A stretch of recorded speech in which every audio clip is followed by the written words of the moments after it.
Hey guys, so we are finishing Fish in a Tree today. We're starting with A Hero's Job, chapter 50. If you remember from yesterday, we finally see Jessica come up to Shay and Albert and Keisha and kind of apologize and say she's sorry for the way she's treated them. And then we also see Shay not really changing her ways despite what's been going on. She's kind of still stuck in this place of being mean. But we are finally seeing Allie with confidence. I think that's really something that's coming out of this. The very beginning of the book, she was very unconfident in herself. She didn't feel good about things. She thought she was dumb. And now we're seeing that she actually feels like she's smart and that she's capable of doing things. So we're picking up today with chapter 50 and then 51. And if the video doesn't become too long, I'll show you guys some extra things from the book. All right, so A Hero's Job, chapter 50. Keisha, Albert, and I take our time walking home. A voice behind us calls, "Hey, Brain, wait up." We turn around and I hear Albert mumble, "Oh no." I've never actually seen anyone turn white before, but he does. I look back at these three boys who are all running toward us. Albert is jumpy, like he's going to run too, and I know that they must be the kids that beat up on him all the time.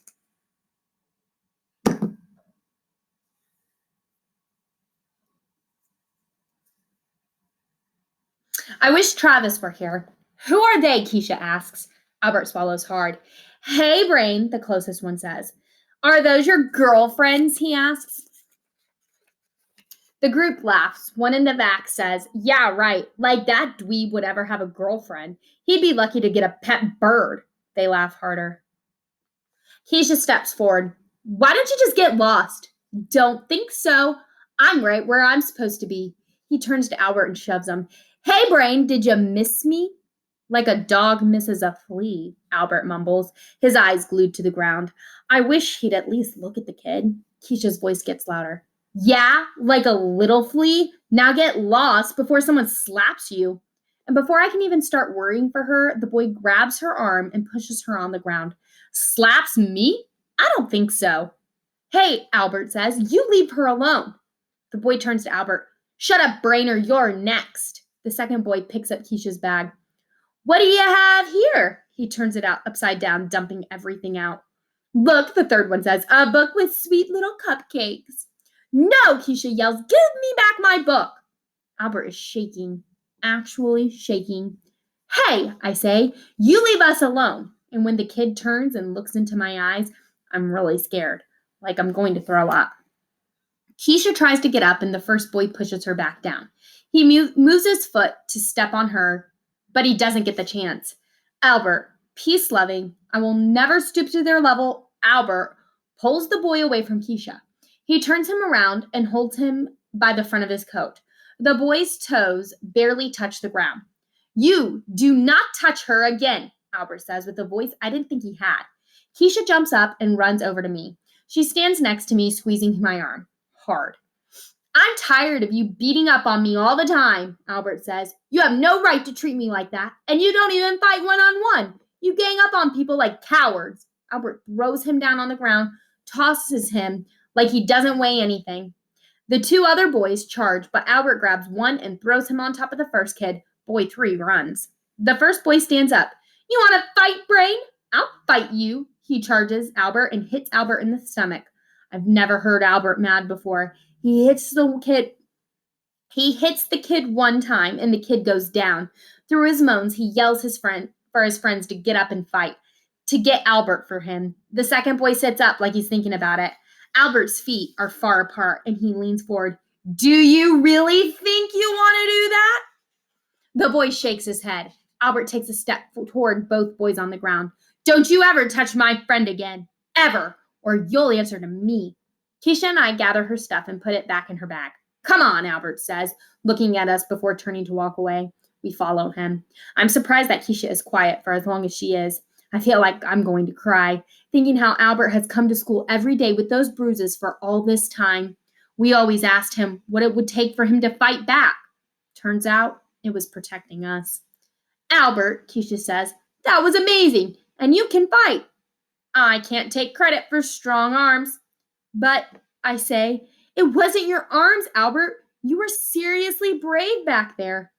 Yep, that's true, Keisha says. Then she laughs. So, Albert, what got into you anyway? My dad has always said that violence is something to avoid at all cost, Albert tells us. But he has also said that you never hit a girl. And so I had to weigh the two. I just. And then he stops walking and his eyes wide. He's wide eyed looking at me. It gives me a chill the way he does it. But really, he says, it just made everything hurt inside to watch them hurt you two. And I would have done anything in the universe to stop it. When we arrive at AC Peterson's, Keisha is still acting out what Albert had done. He never says anything, but he seems quietly happier and a bit taller. After sliding into the booth, I take out my social studies book. Seriously? You're going to do homework after that? Keisha asks. I have a lot to do. I thought Mr. Daniels said you only had to do half the questions. He did, but I want to try to do them all. I don't want to get off easy. I figured out that if I look at the first two letters and then the last two letters of a word, I can sometimes figure it out from the rest of the sentence. This trick, I've discovered, made Mr. Daniels say I'm a genius. What is wrong with you? Are you serious? Keisha asks. Yeah, I know. First, I don't want to do work, and now I want to do extra. You're a mystery, that's for sure, she says. Huh? Albert says. That reminds me of our President Teddy Roosevelt, who went on a hunting trip and found that one of his companions tied a bear to a tree for him so that it would be easy to shoot. He refused to shoot the bear and set it free. In fact, that's why teddy bears are called Teddy, after the president and that day. Keisha shakes her head. Man, you've got a story for everything, Albert. I do not provide the stories. History does. You know, Albert, you kind of talk like those guys who narrate the movies at school from the History Channel and stuff. Why, thank you, Keisha. Based on Keisha's expression, I'm not sure it was a compliment exactly. I lean forward to look at Albert. You know what else is a tremendous achievement? What? Sticking up for a friend against guys that have used you as a punching bag for months. You wailed on them, didn't you, Albert? You should get a medal or something. Albert sits a bit straighter. Well, it was just one thing I did on one day. He turns to me. Not like you, Allie. Huh?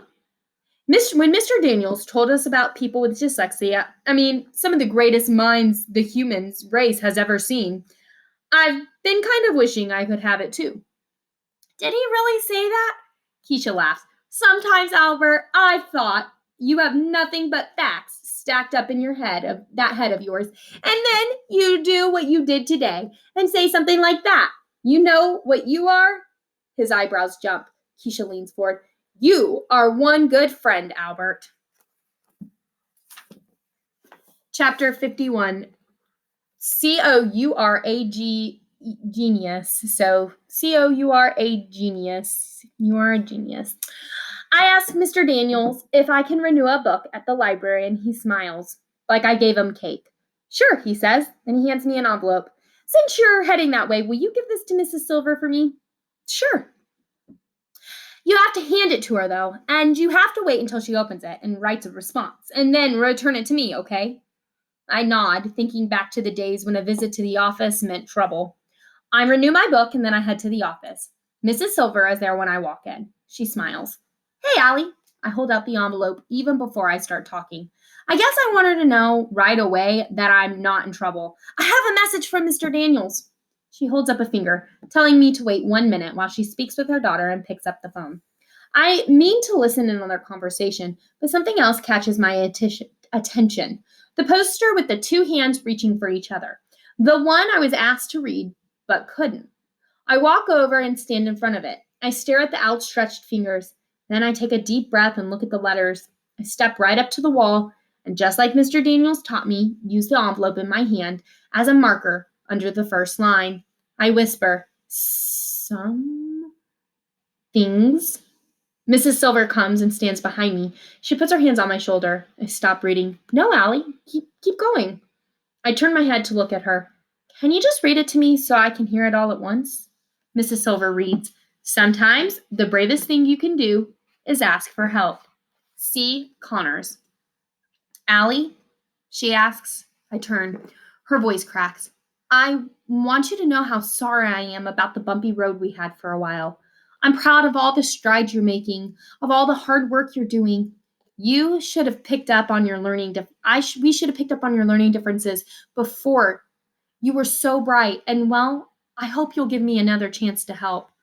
I nod, looking over at the poster, and think how I should have asked for help. But at the time, it took more bravery than I had, I guess. Hey, she says, did you have a letter for me? Yeah, Mr. Daniel said you're supposed to read it before I leave. She opens the envelope and reads, and then she walks to her desk. Then she laughs and turns towards me. Did he tell you what it says? I shake my head. It says, the student delivering this note is our student of the month for hard work and a good attitude. Me? I ask. Are you sure it's a mistake? She laughs. My brother Travis will never believe this. I tell her, but in my heart, I know he will. He'll be happy for me and mess up my hair and say, good going, Al. She writes a note for Mr. Daniels and hands it to me. I leave the office and am told right away to stop running by a teacher. So I do, but it is hard not to run and jump and yell. Mr. Daniels smiles at me as soon as I turn the corner into the room, and I half jump, half run over to his desk. So, you got the message, he asks. I nod. With a hand on my shoulder, he says, attention, Fantasticos! I would like to announce that our student of the month is our very own Allie Nickerson. Oliver slaps his desk while others applaud, even Jessica. Shay says something I can't hear exactly, but I do hear Jessica answer, stop it, Shay. Albert and Keisha come over. Albert with a high five and Keisha with a hug. Wow, are you going to talk to us little people when you win your next award? If you bake for me, I joke. Wait, Albert says. Will you bake for me if I win something?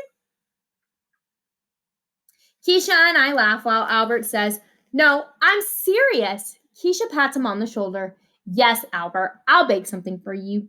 We begin collecting our things to go home. Travis is picking me up because I have to bring my project home.